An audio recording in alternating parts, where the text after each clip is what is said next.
I'm super excited to welcome all of you here in our wonderful breakout session. And when I entered this room, I was like, ooh, this is a pretty traditional setup here.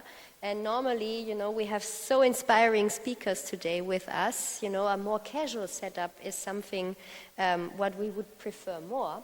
But you know what matters? What matters is the content, and that those questions which you guys have about this topic we are going to discuss today. So don't look at the shishi, and the setup and the layout. It's about the content. And today's content is going to be about engaging women in non-traditional employment. And I have here with me today 3 very inspiring pioneers, ladies who kicked off initiatives in their organizations and pushed them forward so that they are very successful at the moment within their organizations. And I would like to welcome first Ebru Joshar, Head of Employee Relations at Nestlé Turkey and Head of HR at Nestlé Nutrition and Health. Let's give her a very warm applause. Thank you. I have also with us today Irem Karaoda, Director of Corporate Affairs and Engagement at L'Oréal. Let's give her a big round of applause. And finally, Begüm Yontar Avcı, Senior Director of Public Affairs, Communications and Sustainability of the Coca-Cola Company. Welcome. And from the setup, we are now going to listen to 15 minutes presentations. Every individual is going to give us some insight on those initiatives they have driven within their companies. And afterwards, we will have the possibility to exchange and to ask questions. I will kick it off with some questions which are in my mind, but feel free to write down whatever matters to you, because at the end, what truly matters is that we are going into this deep dive and exchange jointly. So, Ebru, now it's your turn. I'm so excited and couldn't wait to come to this microphone thing. So today I would like to explain how we are working on to change traditional gender roles into a true gender equality in our company. And also I would like to, I'll try to explain how impossibilities imposed in our minds are actually limitations in our minds, not real impossibilities. So in my slides, you will be seeing some data, some numbers from Turkish Statistic Institution and UN Women related for Turkey realities. But I kindly request you to see those figures, not just numbers. They are because representing real lives, our lives. So you will be seeing the project that is relatively simple for us to implement, but difficult to articulate because often for women it is difficult to present what we are doing most of the times. So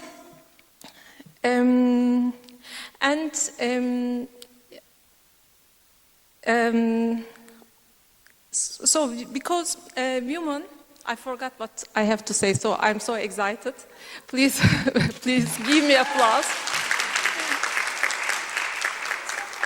It's okay. Thank you.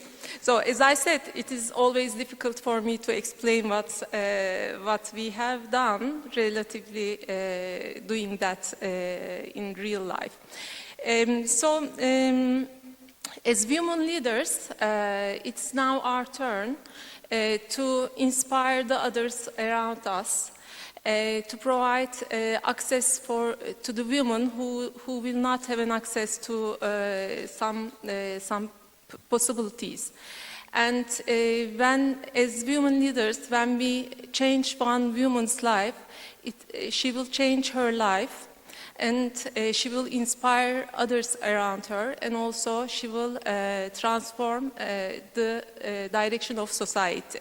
So when we step back and look at the data more broadly, and ask the question, what truly drives the women's participation in workforce? Equation is very clear. As the education levels increase, participation in workforce increases. So as companies, we cannot ensure that everyone can be part of university education. However, as companies like us, we can play a role to prepare women in capability building, access to skills, and be part of the economic life. So, actually, the starting point was a practical business reality, which was we were operating in a highly industrialized areas where we were struggling to find the right talent for the critical positions. Especially the roles like forklift driving is a high demand role, and we were unable to find enough resource to run our operations, especially during peak seasons.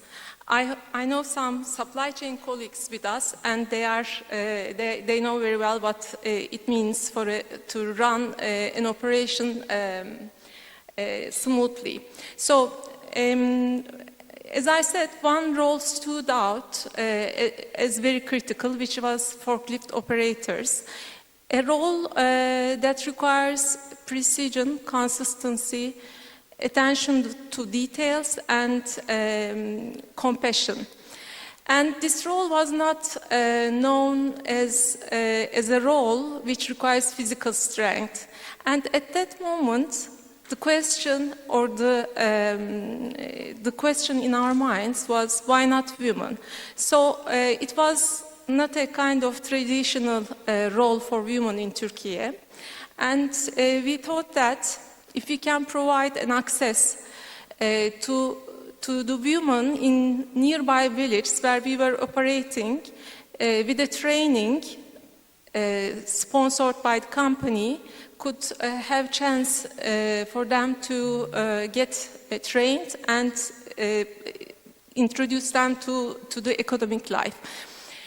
So then we decided to design a training program. In Turkey, the forklift driving license is under control of Ministry of Education, and we agreed with a training school, and they started to give the training in our premises. And after theoretical training, we will be having chance to operational training in our premises, in our warehouses. And then they passed an exam, which was, authorized by the Ministry of Education. And then we also have to conduct extra health and safety training to make sure that the process is running smoothly without any accident. And then, of course, as you may guess, nothing was easy in our lives. So this was another challenging project that we faced. We faced with social and family challenges, barriers. So people not get used to do work, especially women in this area. So on top, we were facing with a challenge from our own operation, saying that if women are competent enough to operate a forklift in a high traffic environment, in an environment where we were shipping up to 250 trucks per day. So it was a water business and highly operational. We faced with difficulties to attract women for that training. Our intention is to start with 20, so we were ready to provide training for 20 women. However, we were end up with 10. In the end, we end up with 9 because one of them decided to drop out. And after all these challenges, we faced a swift transition to operation. So they employed very quickly and they start to operate very well. And all the KPIs during that time was better than the past because, as I mentioned, women are highly attentive to details and they are consistent and they are not giving up. So after all, what we learned out of this project is capability doesn't always provide you opportunity, so we need to open the doors as employers. And role model effect is exponential. So the role model, how women operate in the operational area, create a role model within the whole factory population, and they start to take care of safety rules better. And then the radical choices can give better results than incremental actions. So afterwards, our motto became be bold, be courageous to act, and bring some role models to the organization and be vocal to present such kind of good initiatives, even those are small, to the community so that we can be a role model. And these are our learnings out of this. Again, some statistics from Turkey. Today, women still faces with some barriers to employment, and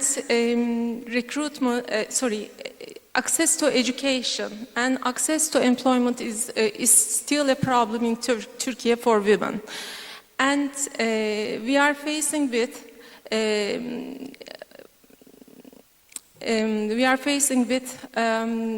Poverty and exclusion from the social life.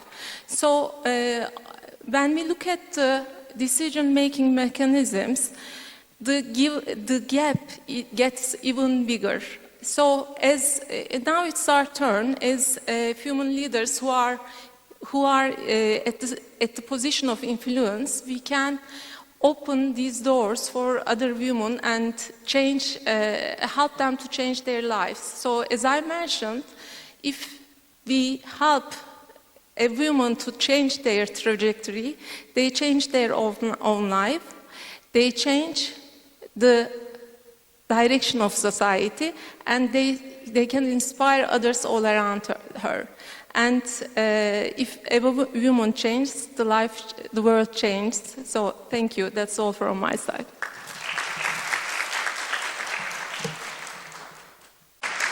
So I'm very pleased to be here with you today, representing L'Oréal Turkey. And today I'll just explain you a revolution, not a loud and let's say disruptive one, but a quiet and deeply empowering movement that is changing the lives of women in our region. This is the L'Oréal Turkey 50+ Tech Women Group Program. Our approach is simple, as you see on the slide, not just a gap, opportunity to lead. We believe that age should never be a burden. And nowadays we just talk about the potential, but we begin to forget about the value of experience. By fusing our pioneering beauty tech vision as L'Oréal, with deep human inclusivity, we are empowering women over 50 to not only participate in the digital world, but to lead it. So let's look at the reality. Even though in Europe, Turkey is one of the youngest population, Turkey is experiencing a demographic shift. Over the last 20 years, or our median age has risen from 28 to 35. We are a maturing society right now. Yet here lies a hidden, painful contradiction. Our labor force participation in Turkey in 55 to 64 age group is only 36%.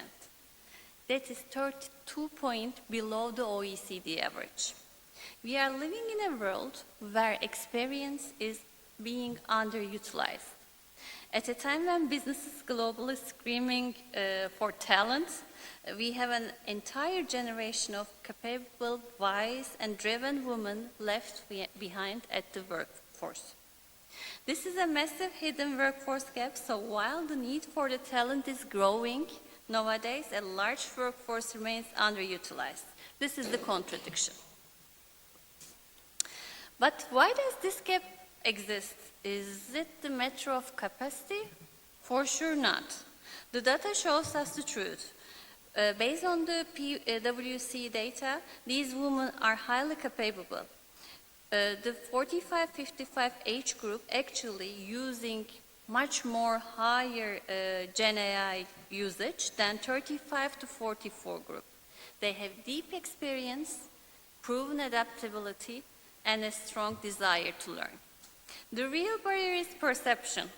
Employers hesitate because of a stereotype. The false assumption that employees over 50 cannot adapt to rapid technologies change. The problem isn't their ability, it's the bias of the market. And we decided to change this perception. Our response was the, as I mentioned, L'Oréal Turkey 50 Plus Tech Women Group program, launched in close collaboration with Sisters Lab Association, which is a local NGO. Our mission is to equip these 50 plus women with the vital digital and AI skills they need to rebuild their confidence and proudly join the workforce or rejoin. We don't view beauty as just products and services. We believe beauty is a force that unleashes self-esteem and potential. By making technology accessible, we are giving these women their voices, their confidence, and their economic independence back. Let's talk about the journey of scaling this impact. In 2025, it was the launch year, kind of a test and learn year. So in that year, we have reached 3,000 women with 12 online training modules based on digital and AI contents. And we have also included L'Oréal employees for the engagement, for the proud moment, to be part of this journey. But we didn't stop there. In 2026, our year of scaling impact, we are expanding our reach over 5,000 women. We have expanded our curriculum ranging from Gen AI, digital brand creation, financial literacy, all the way zipping up self-esteem and well-being. We have increased our internal resources with 8 L'Oréal trainers leading the classes. We are securing this ecosystem through a permanent digital resource hub so that we make all the trainings accessible all time. And then this year we add on the social return investment impact report, which we will receive in the second half. Again, to increase our impact within this year, we have structured alumni network to ensure no graduate ever walks alone. And last but not least, this year we began reverse mentoring, where 18 to 25 years old young women are the mentors for 50 plus women to, of course, bypass the generational gap. As we look to the future, the global urgency is clear. By 2030, the World Health Organization predicts that 1 in 6 people globally will be aged 60 or older. Meanwhile, Manpower Group reports a global talent shortage of 75%.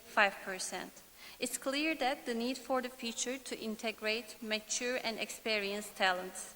What we have built in Turkey is highly scalable for global impact. It relies on 3 simple pillars. First one is to leverage right ecosystem, which means partnering with right NGO to secure the right audience. The second one, thanks to digital learning platforms, it's relatively very low cost and delivering high quality. And third one, just focus on high demand. In this case, training is specifically in AI and cutting edge digital skills. To close, I want to leave you with our core belief: when experience meets technology, beauty moves the world. At L'Oréal, we will continue to build the bridges between the generations, prove that age is an asset, and champion an inclusive digital future for every woman. Thank you. Yeah, good afternoon all. My name is Begüm. It's an honor to be on this stage, especially for someone like myself, who started her career 20 years ago on a production floor. So I will be sharing two stories from the Coca-Cola system. But before that, I would like to share my very personal story, if that interests you. I was on the third year at the university. I studied food engineering at the Middle East Technical University in Ankara. And our school, the department, so on a regular basis, they were organizing field trips, technical visits. And one of them was in a dairy company, a factory actually, in Izmir. So we took the bus all together. It's a blue tin bus, the typical metro ODTÜ bus. All the way from Ankara to Izmir, it took, I think, almost 15 hours. And yes, so we slept on the car. And we arrived to the production facility. It's really worth the whole journey. I was very much impressed. So it's a dairy company. Has any of you been in a dairy factory before? Okay, so you know what it means. Beverage factory, because that's also good enough. Okay. But the dairy is really the extreme of the food safety pyramid. So you don't really see much people around. It's all stainless steel, so clean, neat, tight. And I was very much impressed. So the production managers, supervisors, or engineers, so they took us throughout the entire shop floor. And I still remember the conversation we had. There were two very clean, neat, tall, all in the white, the production engineers. They were presenting with the full prods, all this new technology, the process itself. And then they let us asking questions. And with all the curiosity, I asked them the question, do you have any female production engineer? And one of them replied, again with the same level of pride, no, we only have male engineers at the production. The female engineers, they work in the quality department. And at that moment, I took the challenge. And when I graduated the next year, I started to work for another dairy company who welcomed the female engineers for the production environment. And I worked on the production for 2 years. And this year is my 20th year. It took all the way down from production to R&D. I also work on the technology space. And the last 3 years, I'm working now for the sustainability domain. But still today, the skills that I developed during these 2 years of being a production engineer on the shop floor, I still keep them with me with pride. It's one of the key components of my, let's say, leadership toolkits. So that's why even it's called non-traditional. Can you repeat the name of the panel? It's dominating. It's having female in non-traditional roles. Yeah. So to me, I really don't accept these words. So it's perfectly traditional. The female engineers, the female operators, specialists, they can thrive everywhere. And I'm going to share in 2 stories, so link with this. They look different on the surface, because one begins in a university lecture, and the other on a factory floor. That's very much in line with this non-traditional work environment topic, but they're rooted in exactly the same belief. So when you remove the barrier, the potential is always there. So the first is My Sister project. So I work for the Coca-Cola company. Kız kardeşim, has any, oops, sorry. I love moving around. So has any of you heard about, oops, okay. Okay. No, that's okay. No, I'm not going to move. Okay. I just need to stick here.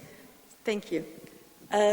Kız kardeşim. So has anyone heard about Kız kardeşim project? Do you remember when was the first time you heard it? It was during the earthquake. Yes. And I was one of the casualties. Yes. Oh, wow. From far away, I was living in Switzerland, doesn't matter. Anyone else? Okay, so this program, it's our flagship program. It started back in 2015 as the Women Economic Empowerment Program. So by that time, Coca-Cola company set the vision of economically empowering at least 5 million women by 2020. So we had like 5 years to deliver this goal or contribute to this goal, also from, let's say, our business unit. So we started to work on this, and My Sister program being kicked off by that time. Yeah. Thank you. I think one of the proud moments on the My Sister program was last year, in 2015, because we celebrated the 10th year of the program. In a region, in a country like Turkey, I think one of the most challenging thing is to not to start good things, but to sustain them, to continue, to make sure that the momentum remains. So that's why I think that's a very important, let's say, program. So it evolved, it adapted, so based on the needs. It first started as an entrepreneurial and economic empowerment program. And over the last 2 years, now we are focusing on the scaling and digital readiness. In 2024, we added the campus program, a suite of digital learning content designed to prepare young women for the realities of professional life, because we recognize that the world these women are entering is moving much faster than the curricula can keep up with. And we wanted to make sure that they weren't left behind. So 410 scholarships, mentorship continued, and in 2024, we reached 164,000 young women. And we continue to explore how to improve, amplify, maximize, and sustain the positive impact of the program. So with this, I can move to the second program, which is Kupa. If you can move the next slide. Yes, so Kupa. Kupa means Kadın Üretim Performans Akademisi in Turkish. But the meaning is trophy, it's cup, so it's a trophy that you want to hold up and show with pride. Do I have any CCI colleagues here from Coca-Cola İçecek? Because let me also bring clarity on that one. This program is owned and led by Coca-Cola İçecek. I work for the Coca-Cola company, and Coca-Cola works as a system. So Coca-Cola company owns the brand, so sets the strategy. So whereas we rely on our local bottling partners, so they do the production, they cover route to markets, including the sales part. And Coca-Cola İçecek operates across 12 countries within Eurasia and Middle East. And they have a company belief that they work the work very deliberately. Career doesn't have gender. So they started this campaign across all their plans. And this Kupa program, it's the one, so where they focus on specifically a major gap, so which I actually started with my very self-owned story. So address the women employment on the production side. So this program, so basically they first focus on to understand, so what is the gap? So the numbers were there. So we have the female representation across our operation plants, on quality department, so this is check. Even the company started to employ women operators, forklift operators, since 2021. But when it comes to production, there is always this gap, and they keep questioning, so why we cannot receive applications from the women on our production roles. So they did a research, and they figure out that within that the age range, the women believe that these roles are not posted for them. So they're not meant to be applying these roles.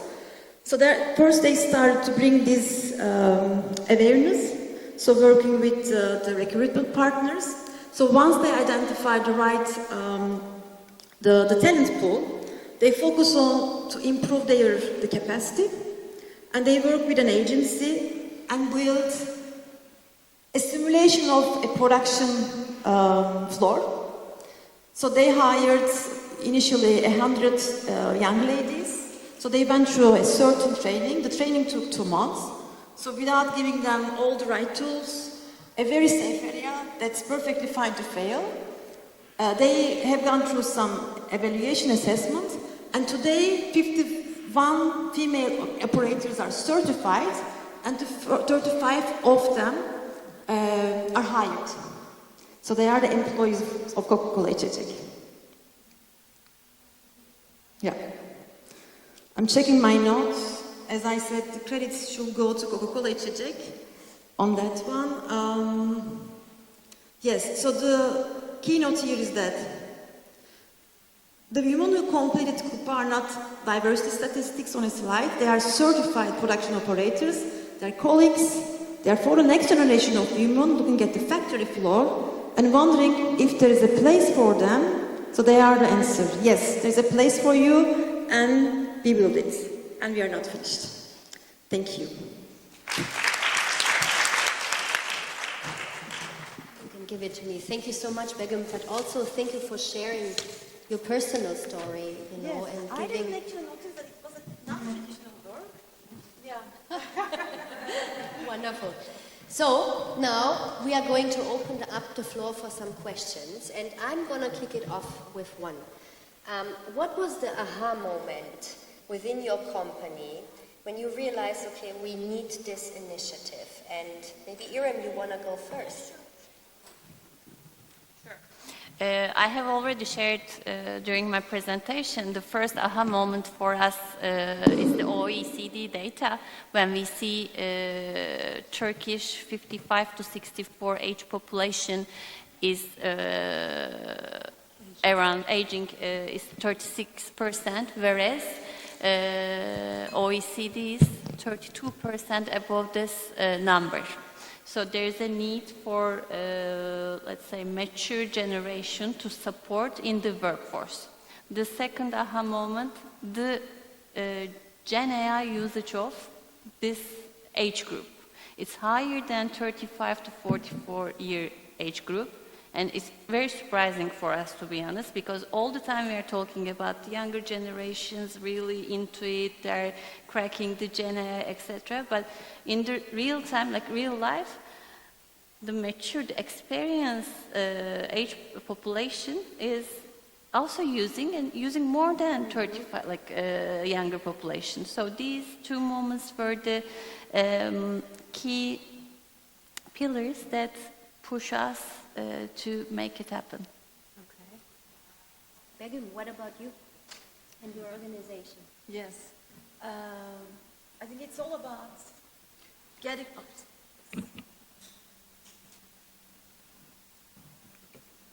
Yeah, I think it's all about when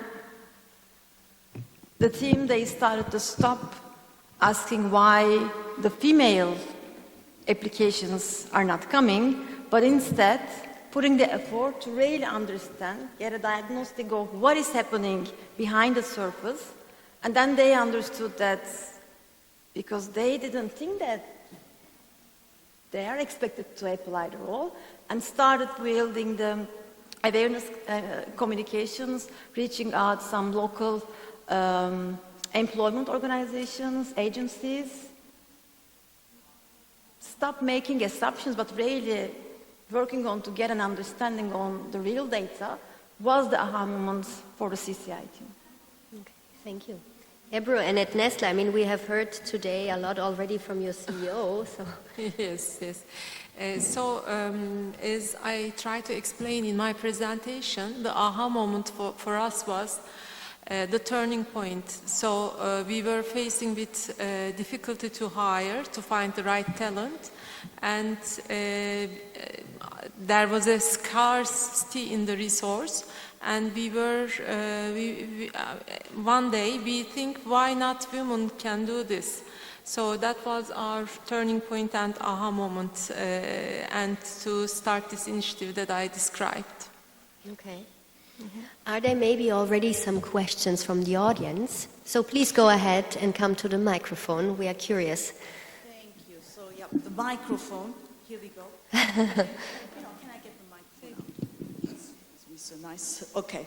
So I turn a bit here around as well, and it goes, so how shall I play this, Annette? Because I've got one question for each participant. You just go ahead and ask the questions. Good. So, one thing for Ebru, really non-traditional, interesting initiative. So, you've got now at the moment 9 forklift women. So, how do you ensure the sustainability and continuity of pipeline of applications for women to take on this job, which is very interesting? And by the way, how was the perception of the male workers at the factory? I'm Turkish, I know what they're thinking, so that's why I'm asking this question to you, Ebru, first. Actually, it was, so we are still operating in villages. So our factories are in the villages. So in our country, villages are very conservative. So most of the women don't work. So we hardly convince them to join the training. And thanks to our brand, Erikli brand is very well known and very reputable beverage brand, even though we are only producing water. So we try to convince through the village authorities. And we have good connections with the village authorities, local authorities that we are operating in. And, you know, because of these relations, we built trust and they agreed to join. It was the most difficult part, yeah. And afterwards, of course, male colleagues in the operation was like, they were watching and laughing. They are a bit skeptic about how they are going to run the operation, but in the end, when they see it is working very well and better than their performance, then it really changed their perception. And women in the video has also explained how they perceived by their families, by the community, and by the operation themselves. So from the sustainability perspective, of course, starting and recruiting, employing are the initial steps, and we have to do things to, you know, make them continue to work in the company. And I must regret that we were only able to keep a couple of them. But the good thing is, they left our company for a better job. Okay. Which is acceptable. They develop themselves. Which is acceptable, and they are earning more, most likely. So this is the proud thing for us behind this project. So they May I also add another question on top of that? Because how was the public and media reaction? So, you know, especially when you have different views and perspectives on such a topic. Yeah, we didn't go too public about this. We just made it in our local premises. And this is the first time that I'm presenting this in a bigger audience. Yes, it was And what's the reason for that? I mean, we didn't do that. We are a bit, cautious about, presenting these kind of things as company. It's our DNA. Perfect. Wonderful. Thank you. Wonderful. Thanks. Keep up the good work because I think it's really valuable for that. So I've got another question, but I've got two more questions. Maybe there's someone from the audience. Please come in front. Ask the question. Don't want to take the floor. I come later. You're very kind. Ebru Hanım, I have a question for you. Thanks. Great projects for all. Forklift operators, women, we talk about quotas and everything, but I think we don't talk always about the skills make companies more successful. I think that's even more important. One skill is the female bring that they are more sensitive to safety and security. Have you seen an improvement when you have more female forklift operators with the safety scores in operations? I think I couldn't get your question. So the question is, when you have female forklift operators, Yes. have you seen an improvement In the safety in KPIs. safety Yeah, scores? definitely. Exactly. So the woman is very well known with attention to details Exactly. and ability to manage different things at the same time. So safety KPIs improved. That's great. I don't have the figure in my mind right now, but we were having less accidents, less issues. So it was proven success from Great, the I think female. congratulations, because that's what we need to sell more, right? Women bring skills that makes companies more successful. Thank you. Yeah. Thank you so much. It was very inspiring to listen to your conversations. Ceren Özsanir, I work at the World Bank, and for us, data and impact measurement, these are really important. So just want to follow up on these programs, for example, the education, 50 plus, these female engagement programs. Do you measure the impact and see how the women have developed, and then based on the impact analysis, if you do, what's next? Yeah, of course.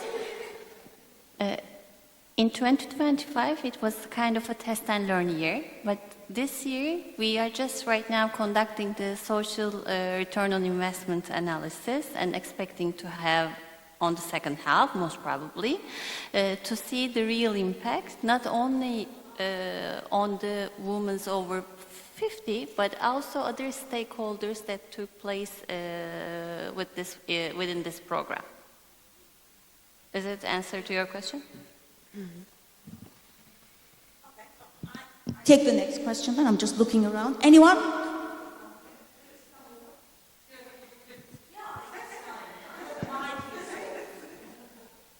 So thank you for your presentation. It was also delightful to listen about your experiences. So I want to ask about, I think I'm a university student and I learn about sociology, and in our classes we talk about gender inequality, as you know, it's a main problem. And I think a lot of brands in today's world use women equality fight as a stepping stone for making PR or marketing to make them look more maybe inclusive or maybe more modern to take the acceptance of the younger crowd. So what do you think the difference between those brands using this this problem as just as a PR and the brands that planning those kind of things for actual change? Do you believe this is a real problem? What is the difference between a real change or just using as a PR tool? What is your insight on this topic, and what do you think this is this a really changeable question, changeable Just do it, Begum. Fair and honest question. But the answer of this question is basically we need both of them. So without the brand, without the PR element, and without the impact, these type of programs, they cannot survive. They're not profit generator programs. obviously there needs to be a fair balance. If it's only focusing on the brand elements, then it loses its credibility. But if it only focuses on the impact, then financially it cannot survive. So I think my sister is a good example of this. So since 2015, so we managed to keep this balance. Yet it's a very, let's say, sensitive balance. But the outcomes are showing that so far we manage it well. The clear answer is that this program has no tie, no link with our brand communication calendar. It's managed to have totally, it's not a marketing campaign. It's not coming from marketing, so basically. It's a corporate affairs initiative. Our marketing partners are also aware and support, but this is not a marketing campaign. Mm. Any other questions? I like our discussions. Yeah, over here.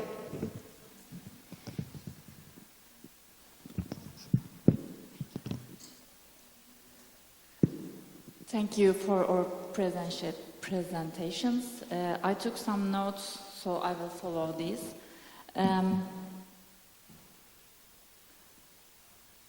All the presentations made me very excited because it's very similar to our project. We built a platform for women who took a career break. It's called Kaldığın Yerden, from where you left off. We are a very new startup, just 5 months old. And we are doing a pilot test with 20 women right now. These women are already experienced professionals, but taking a break for motherhood or health reasons made them lose their confidence. We want to bring their confidence and back and match them with companies. My question is this. Right now, everyone is working, include us, to train and develop women, but there must be a result for this, and this is employment. How close are you, or how do you think in Turkey's company hiring women who took a career break, and how are they working for this? Ebru, maybe you want to go ahead and answer this one. So, in our company, we are not, measuring who is doing the career break and coming back to work life. So we are not tracking this. What we are tracking is, regardless of their background, regardless of how many years they work, we are providing equal opportunity for when we do the recruitment. So whoever does a career break is not a matter for us. What we are doing is we are assessing their skills, their capabilities, their experience, and ability to fit the role requirements. So that's why I cannot give you a data.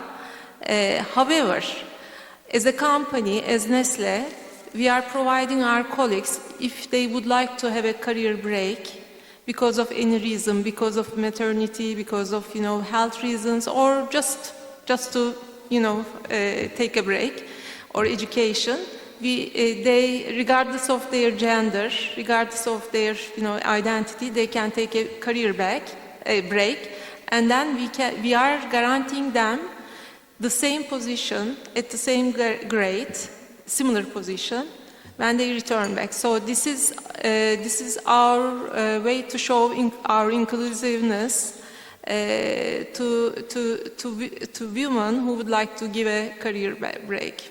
Thank you very much for your support. And a little last question for all. We saw the results, we took a survey, and the results showed that most women need remote or flexible jobs in Turkey, and we are Izmir based, and all big companies are in Istanbul. In your opinion, where is Turkey right now on this topic?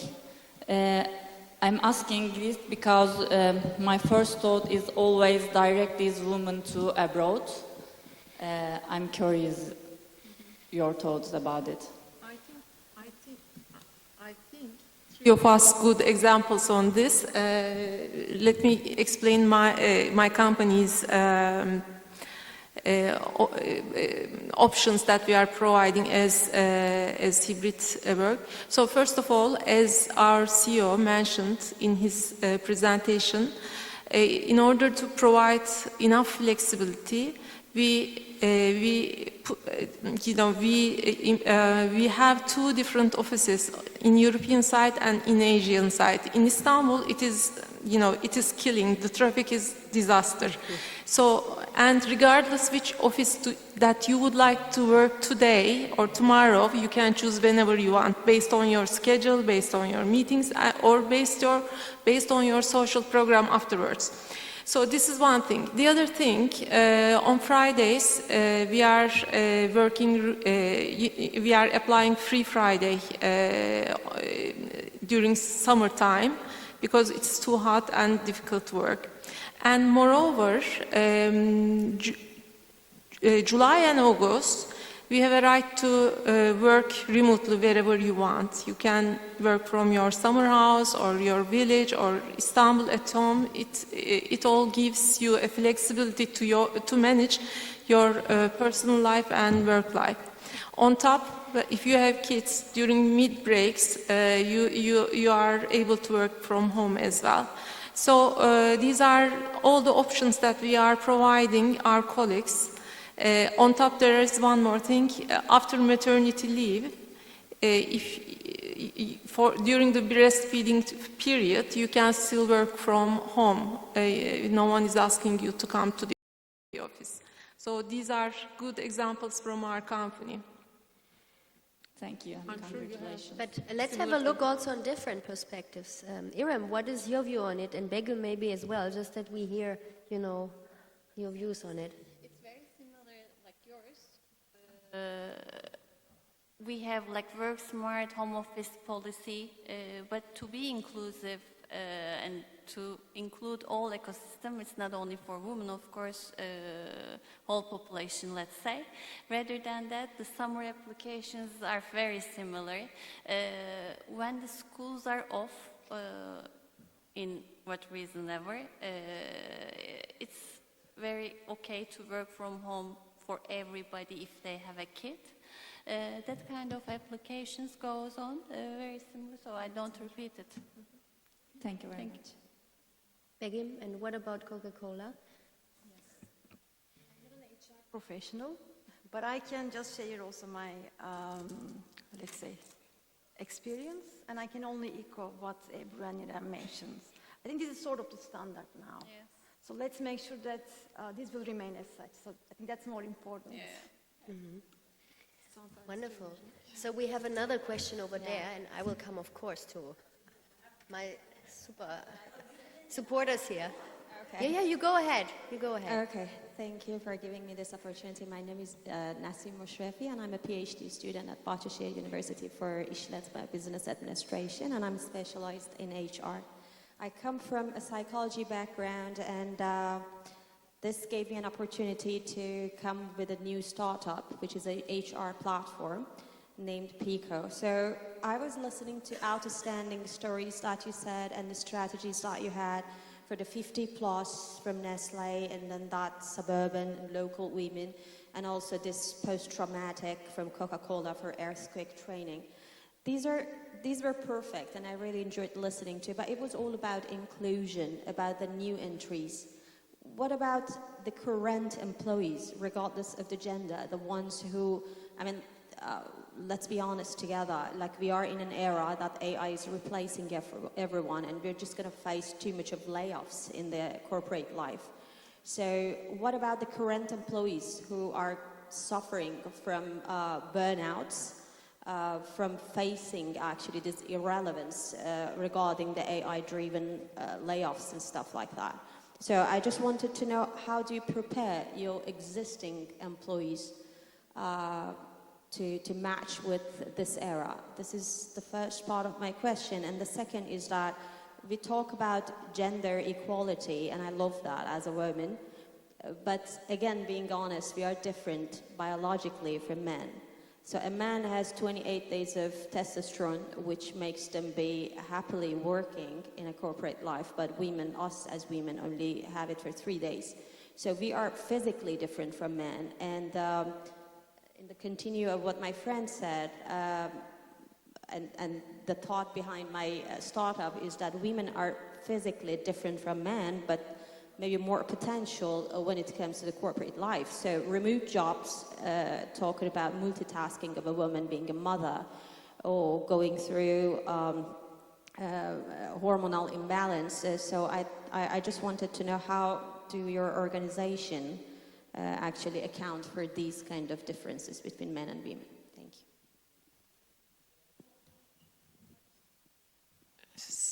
Thank you. Shall I start with as Yes, HR two person? questions. So, good question.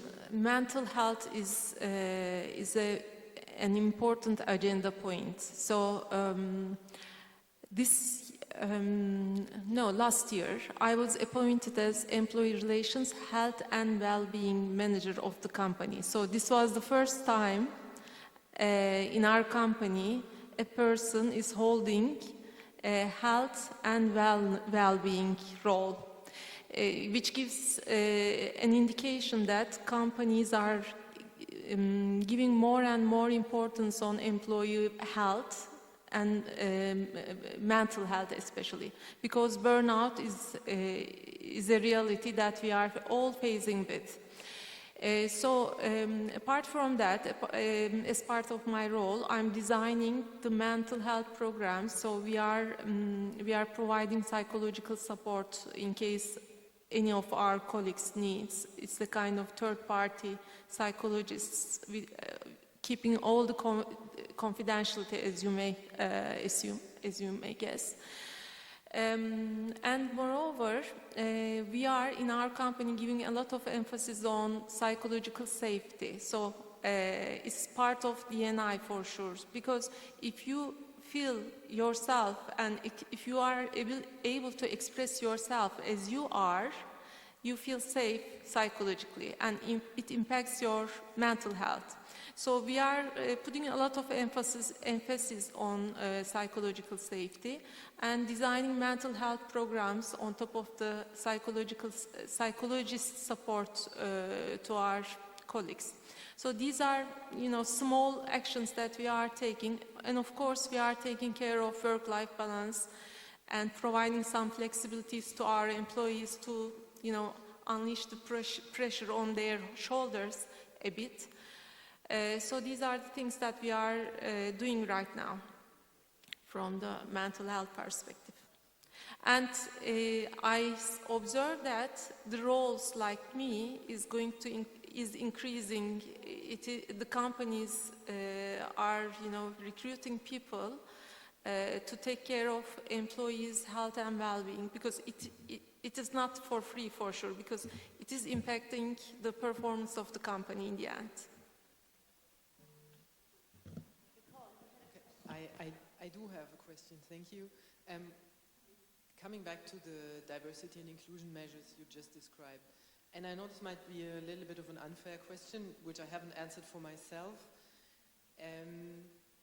All the measures you described, they work very well, and I like them for a white-collar environment. But then all your projects, or at least the Nestle project, goes back to the idea of employing women in a blue-collar environment. Mm-hmm. And none of these measures are actually available to them. They can't work from home. You can't drive a forklift from home, and you can't go back home for breastfeeding if your shift hasn't ended.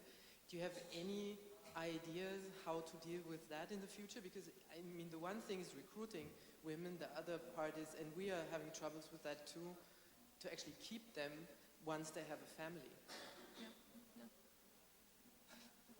I know, I'm sorry. You're going to receive points. Ebru. So it is an issue. So when we look at the gender balance figures, our overall female percentage is 22%, and it is low in sales, field sales force, 29%, and even lower in blue collar. Because working in shifts and, you know, there's also a perception that blue collar job requires physical strength, but it is not actually. So in order to break this, we had in the past another project. We were opening a new factory, and we designed that factory a kind of women factory, and we recruited 45 women, but we were unable to keep them in the organization, so the percentage is much lower now, but better than the Nestle overall average. So what we are trying to do is, after marriage, after maternity, your life dynamics change, and in order to support women during these life periods, we are providing additional leaves, paid leaves, on top of the government mandate for maternity leave. So in our case, in Turkey, it was 16 weeks, but we were giving 18 weeks. Now it extended to 24 weeks very recently, last month. We are still planning to give additional 2 weeks to give that flexibility to women. Moreover, in case they would like to continue at home to take care of their kids, they can get sabbatical leaves as well, with providing we are, the return back ticket is also provided. So these are the things, flexible working options, and Nestle is a company which started their operation with baby food. So it is our DNA. So we are supporting women and babies, and this is one of our backbone products in our company. So by nature, naturally we have to be open this kind of flexibilities and try to attract and keep more women talents in our companies. Thank you, Ebru. Alex, you have a question? Hello, my name is Alexandra. We work for Mercedes, a car company. You can imagine we have a lot of gentlemen in the organization, but we're getting more. This just as an information in advance. To the L'Oreal program, what I really, really love is that you guys are going out. You go into society, right? You know what you're doing? Your initiative, is this loud enough? Can you understand what I'm saying? There's an echo. There's an echo on the stage, and we could hide. Then I speak slower, then the echo is not so problematic, correct? You do something for society with the L'Oreal program. You go out. Have you looked to Coca-Cola and to Nestle in Turkey to say you make it an industry, a country program? Because I think it's fantastic what you're doing. You're not only, which is also fantastic and important, working in the organization yourself, but you're going out to society. And I was wondering, is there any negotiation ongoing on this table to make it a broader program maybe? 26 is the second year of the project, and since we love it and since we see the real impact, we would like to continue for long years, let's say. And every year we need to add on. We couldn't keep it. So in somehow, we will come to that stage, I believe. And since it's a CSR program, we need to make the collaboration. It doesn't matter who is taking the lead or who is taking what part of the project. So I think in the midterm, we will come to that level. May I add Sure. to this question? Is the government supporting, especially now looking at some of those initiatives, like Alex said, that you are getting any support from them to make it a countrywide initiative? Is there Right now? Yeah, at the moment, is there any? No, activity? from our Not side, yet. no. Okay. I maybe also have a question to you, Begum. You shared the My Sister program, and 500,000 women have been reached. when did you realize that it's not just a program anymore, but more like a movement, and what did it cost to your organization?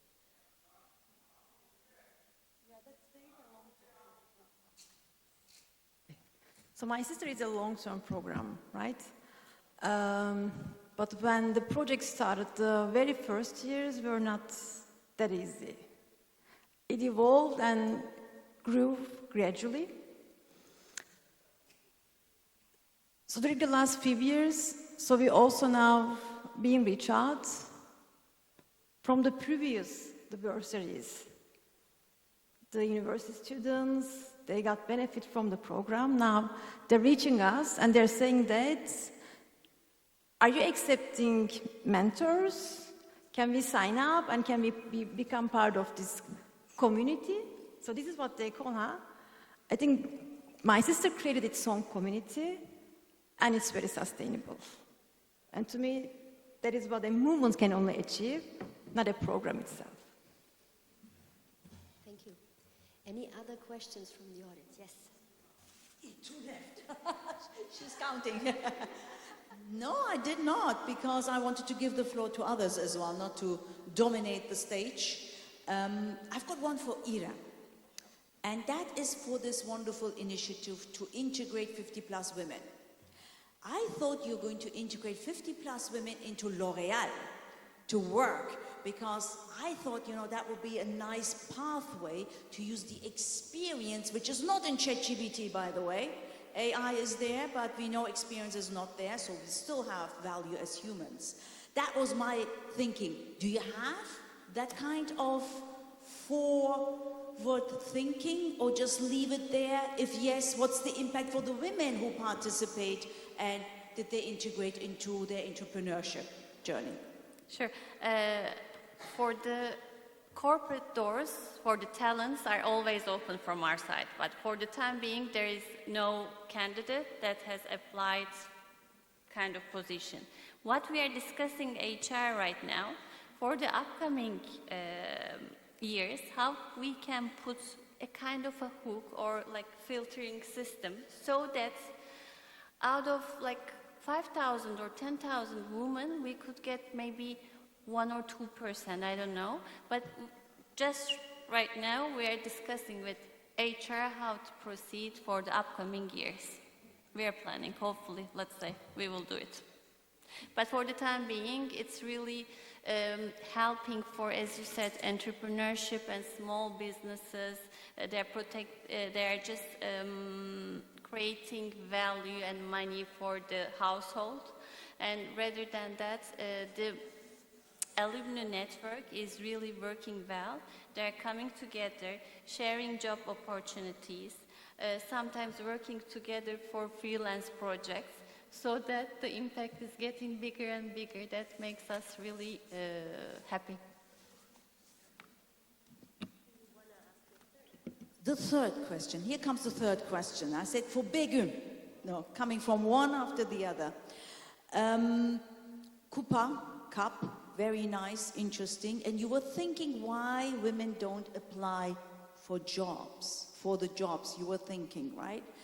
Now, coming from your perspectives, because as you started, you were a food engineer and you asked, do you have any men? There was no one. How do you see it now? Did the percentage increase in terms of engineering in Turkey, in the food beverage industry, how you see that? And what needs changing so that women apply for these jobs which are signifying gender, age, I don't know what, which us turning off, because I know for a fact we don't like to raise our hand if we are not ticking all the box. Tick, tick, tick, tick. No, I don't have that skill. I'm not going to apply for this one. What needs changing in the advertisement of HR to make it even more attractive to get the women as well in the workforce for these type of jobs? Sorry, I'm not an HR professional. So this is not my domain. I cannot speak on behalf of HR. But I can give my very personal perspective. Yes, so let's answer this way. I'm still spending time in the factories from time to time, and I see some improvements in terms of the hiring of the female engineers. production still not that very common. I think there is some progress, but very, very small. As I said, it has been 20 years since I graduated, and now we are not doing most of the work. AI does everything on behalf of us, but we cannot recruit female engineers. The challenge is still there. But I'm thinking about this, if this is something that the companies all along solve this challenge. Because I do believe that this is more deep, this is more structural, very much linked with the society, very much linked with the family. So when I told you that, to me, what I started as my very first fresh job as the production engineer, working on shifts, 3 shifts, 6 days per week, was very normal. And when I go back, I start thinking, so why didn't I put my barriers? I think it's very much linked with the fact that this was how I was raised, thanks to my parents. They didn't put any barrier for me. So to me, that's a very complex topic. So the expectations from the society, from the ladies, it's even more challenging than the institutions, than the employers. It all starts with the families, with the communities. And to me, the empowerment stops at the door of home. The impact of the empowerment, it can never sustain. So the families let the empowerment to go inside and support their daughters, wives, let's say, the female members of the family. So my very personal view that that's the only way to make this work. Thank you, Begüm, for sharing this with us. Are there any other questions from the audience? If not, I have still some, which I would like to ask you, Ebru, in regards to the forklift program. Do you have also female leaders in this program who are leading diverse teams? And how was the reaction at first, or was there any reaction at all? Yes, for sure we have female leaders, and our factory manager, HR manager was female. And, you know, gender balance is an important agenda topic in our company. So whenever we talk about this project... I was more referencing to the forklift program, so in that field, in that area, specifically the females who are trained on that.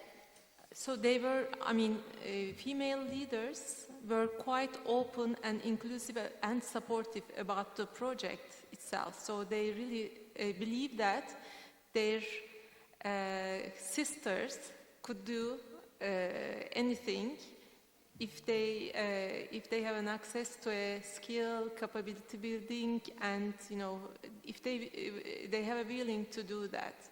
So we have many women engineers in our factories.